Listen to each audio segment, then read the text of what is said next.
So if you do a little bit of stippling in there with a different color, you can wipe your color off on your newsprint, and you can take some white and do some highlights.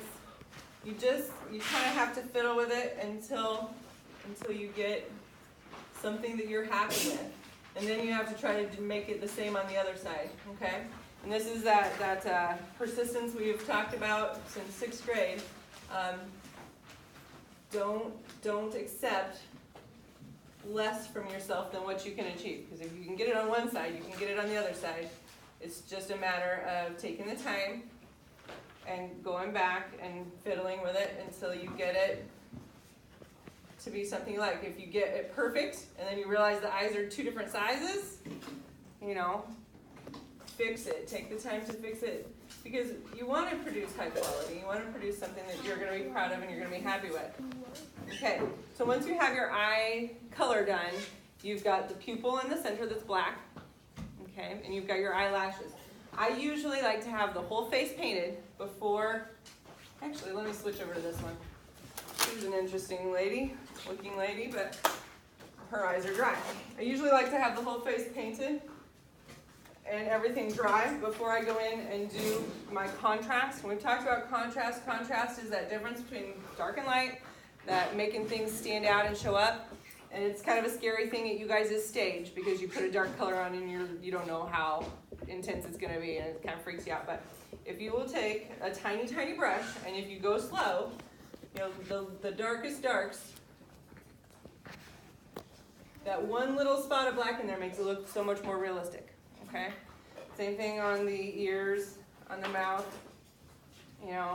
add a little bit of your magenta to it so it doesn't scream black line. You don't want a black line in the middle, but increasing that contrast and getting some details. So this is your fine brush work that comes in at the end,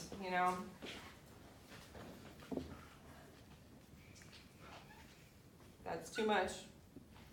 It got too dark, and that's okay. I can let it dry and I can just go back over it. Or I can darken the whole thing. I can work on it. That's not too bad. I'm not unhappy with that. And remember, it's a fun painting. It doesn't have to, we're not necessarily striving to make it look exactly lifelike. Whoa, she got lip liner. So all I have to do is grab some of my darker color. Now that was more 3D, okay? It's just one little light. On the eyes, when you do your eyelashes, here's the trick that I have found over the years that works pretty good.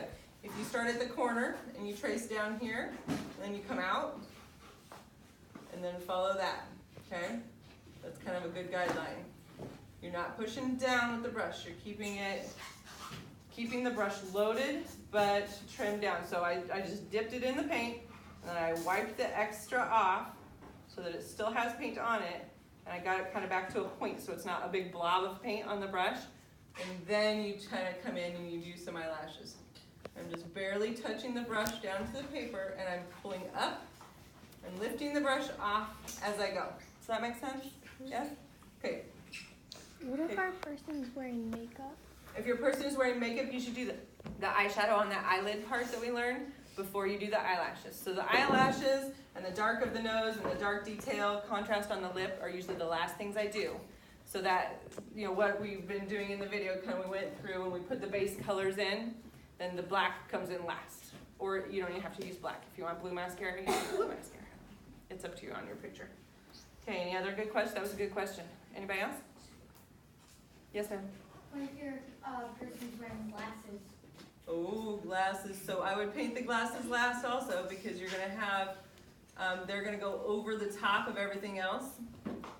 And there's a couple different ways you can make it look like glass that I can show you. You can take real fine line white and do some highlights on the surface and go right over the top of the eye once it's all painted, and it'll make it look like there's glass in front of the eye.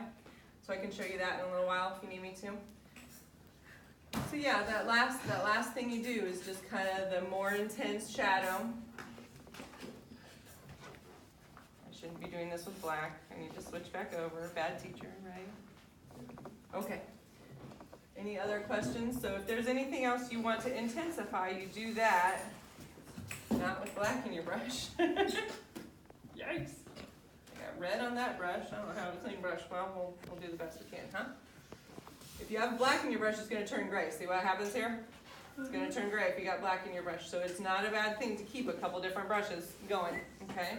And if you use black, once you use black, don't try to do any other shading with that kind of brush because it's not going to work out real good. You have to go back and fix it too much. Okay. So, any questions about faces? We did eyes, nose, mouth, details, eyelashes, eyebrows. Come up here. I guess I didn't do eyebrows on this video, but she's got a lot of hair. Who did that? Did you do that hair? Yeah. It looks like she's wearing like A It's wig. Not the bouffant hair from the 20s. Looks like a big where the wig. hair goes Right? It looks like her head's actually a bit where the hair wide. goes up. Okay, get to work, guys.